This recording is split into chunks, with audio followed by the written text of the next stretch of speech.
কৃপা বলে সকলই হইল জানি করি চাই তারে না পাইয়া চৈতন্য মানুষ আর ধরে রহিতে না চাই তবে আগে বলে তোমার চৈতন্য মানুষ ধরে রহিতে বলে সেই গল্প তোর গুরুর কৃপা বলে তা আমাদের পরামর্শ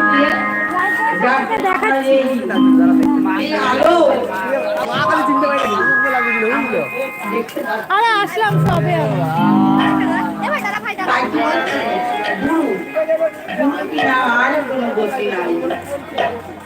তোর আনন্দে যাবে ভুললে গুরু নাম